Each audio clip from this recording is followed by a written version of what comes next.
Mari kita lanjutkan materi berikutnya adalah ruang lingkup pendidikan Pancasila.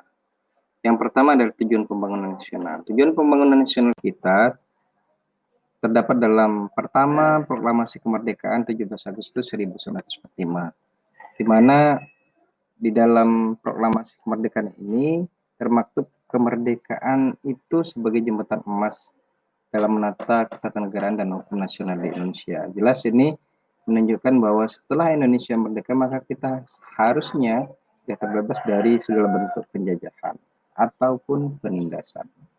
Yang kedua, dalam pembukaan Undang-Undang Dasar 1945 alinea keempat, di mana alinea keempat ini tujuan pembangunan nasional kita mengacu pada pertama melindungi segenap bangsa Indonesia dan seluruh tumpah darah Indonesia, yang kedua memajukan kesejahteraan umum, kemudian yang ketiga mencerdaskan kehidupan bangsa, dan terakhir ikut melaksanakan ketertiban dunia. Tentu hal ini menjadi cita-cita atau keinginan dari seluruh rakyat Indonesia. Kemudian dalam pasal 31 dari ayat 1 sampai ayat 5, di dalam ayat 1 berbunyi bahwa setiap warga negara berhak mendapat pendidikan dan seterusnya. Kata-kata setiap warga negara berhak mendapat pendidikan itu menjadi bagian dari ruang lingkup pendidikan Pancasila. Pendidikan itu menjadi hak setiap orang, bahkan dunia, bukan hanya di Indonesia. Kita akan lanjutkan setelah ruang lingkup. Ruang lingkup berikutnya adalah tujuan pendidikan nasional, di mana tujuan pendidikan nasional ini yang menjadi dasarnya adalah Undang-Undang Nomor 20 Tahun 2003 tentang Sistem Pendidikan Nasional. Diatur dalam dua pasal dalam Undang-Undang Sisdiknas ini. Pasal 2 menyebutkan bahwa pendidikan nasional berdasarkan Pancasila dan Undang-Undang Dasar Negara Republik Indonesia tahun 1945. Kemudian yang berikutnya pasal 3 menyebutkan bahwa fungsi dari Undang-Undang Sisdiknas ini mengembangkan kemampuan dan membentuk watak serta peradaban bangsa, bermartabat dalam rangka mencerdaskan kehidupan bangsa, bertujuan untuk berkembangnya potensi peserta didik agar menjadi manusia yang beriman, bertakwa kepada Tuhan Yang Maha Esa, pramulia, sehat, berilmu, cakap, kreatif, mandiri, dan menjadi warga negara yang demokratis serta bertanggung jawab. Ini menjadi tujuan dari pendidikan nasional kita, di mana dari tujuan pendidikan nasional ini yang menjadi tanggung jawab dari mata kuliah ini atau menjadi tugas mata kuliah ini adalah menjadikan peserta didik itu yang memiliki akhlak mulia, kemudian demokratis dan bertanggung jawab.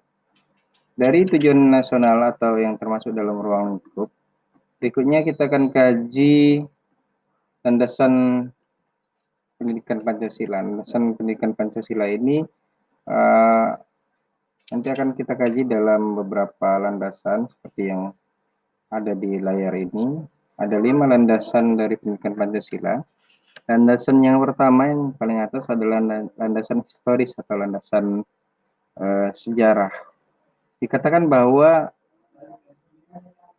pendidikan Pancasila itu diambil dari nilai-nilai Pancasila yang asalnya sendiri dari bangsa Indonesia.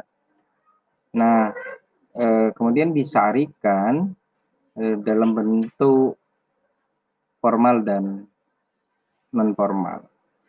Dari historis berikutnya landasannya adalah landasan yuridis. Landasan yuridis ini landasan hukum.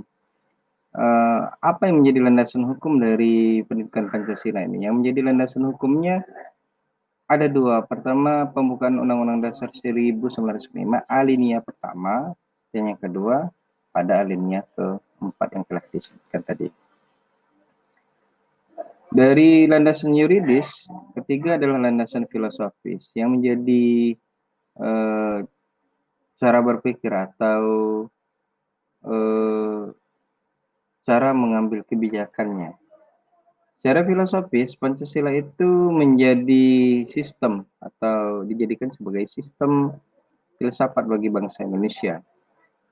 Ide, pikiran, gagasan itu disaripatikan menjadi dasar ideologi bahkan cita-cita bangsa. Berikutnya landasan sosiologis, di mana dalam landasan sosiologis ini menjadi ciri khas sosio dari bangsa Indonesia yang banyak atau beragam beragam perbedaan yang dalam hal ini disebut kebinekaan, berbeda tetapi tetap satu.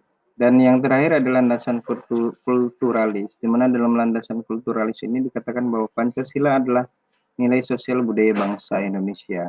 Sebagai nilai sosial budaya bangsa Indonesia, maka sewajarnya lah bahwa Pancasila ini menjadi dasar atau menjadi pegangan kita atau landasan dalam setiap kegiatan di masyarakat. Baik, berikutnya dari landasan kulturalis ada tambahan dasar-dasar secara yuridis. Disebutkan tadi hanya alinea kedua dan keempat, ada juga dalam batang tubuh Undang-Undang Dasar pasal 31, kemudian SK Mendiknas sampai pada jadwal kuliah di tiga keperawatan. Nah, yang terakhir dari materi pada kesempatan ini adalah tujuan pendidikan Pancasila. Nah, tujuan pendidikan Pancasila di perguruan tinggi ini dibagi menjadi dua. Pertama, secara umum ada dua tujuan. Yang pertama, memiliki kemampuan berpikir, baik berpikir secara kritis maupun analitis, kemudian bersikap secara rasional, dinamis, kreatif, dan sebagainya. Nah, berpikir kritis dan analitis ini sangat diperlukan pada saat kondisi Indonesia saat ini. Misalnya dalam menyampaikan pendapat bukan hanya menonjolkan keinginan sendiri, tapi juga harus memperhatikan keadaan dan hak negara juga. Karena di mana ada hak warga negara, di sana ada kewajiban negara. Sebaliknya di mana ada hak negara, maka itu menjadi kewajiban warga negara. Tujuan umum dari mata kuliah yang kedua adalah menjadikan warga negara Indonesia yang memiliki kesadaran dan rasa tanggung jawab, terutama dalam kehidupan berbangsa dan bernegara. Dan yang terakhir, tujuan dari mata kuliah ini secara khusus, di mana tujuan yang pertama mengacu pada aspek atau ranah pengetahuan. Kalau di kewarganegaraan ini disebut civic knowledge ya, kemudian aspek sikap masuk dalam civic disposition, dan aspek keterampilan ini masuk dalam civic skill atau keahlian yang dimiliki warga negara tersebut. Nah, rekan-rekan mahasiswa, demikian untuk materi pengantar pendidikan Pancasila di perguruan tinggi. Tentu materi ini harus dikuasai betul, mulai dari apa yang menjadi latar belakang pendidikan Pancasila menjadi mata kuliah wajib di perguruan tinggi. Selanjutnya silahkan jika ada pertanyaan dan lain sebagainya, kita akan berdiskusi melalui forum Google Classroom sebagai kelas virtual kita. Tentu kita tidak bisa bertatap muka langsung dalam kondisi sekarang, tapi melalui media kita akan tetap maya.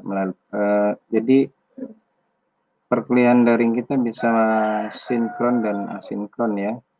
Dan saya sampaikan bahwa setiap awal bab begitu atau awal pembahasan kita akan melakukan webinar melalui aplikasi Zoom atau aplikasi apa nanti silahkan saya ikut saja dengan rekan-rekan mahasiswa.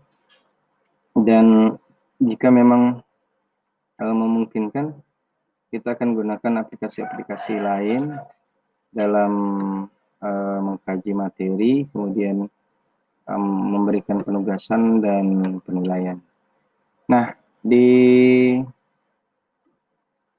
layar ini saya menyampaikan kembali melalui kesempatan ini, silakan rekan-rekan mahasiswa klik gabung melalui link ataupun melalui kode yang sudah saya bagikan untuk Google Classroom tingkat 1 keperawatan untuk mata kuliah Pancasila ini. Dan di layar ini saya bisa melihat sudah ada 34 termasuk saya 34 rekan-rekan mahasiswa yang sudah bergabung. Nah, untuk kehadiran silakan mengisi daftar hadir sesuai dengan ketentuan yang sudah saya sampaikan di pertemuan sebelumnya melalui Google Form ya. Jika memang ada yang ingin ditanyakan, silakan ditanyakan melalui WhatsApp group atau kita akan berdiskusi di forum Google Classroom tadi. Dan bahan ajar, video pembelajaran, kemudian penugasan nanti akan saya sampaikan juga di pertemuan ketiga mengenai penugasan dari mata kuliah ini. Sudah ada sistematika dan penulisan makalah, nanti tinggal ketua tingkat untuk membagi kelompok. Ini ada 10 topik, dari 10 topik ini nanti akan dibagi ke dalam atau disebar ke dalam 35. Jadi ada 3 dan ada 4. Satu kelompok ada 3 sampai 4 anggota. Demikian yang dapat saya sampaikan dalam perkuliahan daring pada kesempatan ini. Saya berharap apa yang sudah saya sampaikan dapat membantu rekan-rekan mahasiswa memahami materi pengantar pendidikan Pancasila di perguruan tinggi. Semoga kita sehat selalu, jaga kesehatan dengan memakai masker, menjaga jarak, dan menjauhi kerumunan, serta mencuci tangan dengan sabun, dengan hand sanitizer, dan sebagainya. Dari saya ucapkan selamat melanjutkan aktivitas, ya. Tetap utamakan kesehatan dan keselamatan. Salam Pancasila. Saya Husnul Kiram, wassalamualaikum warahmatullahi wabarakatuh.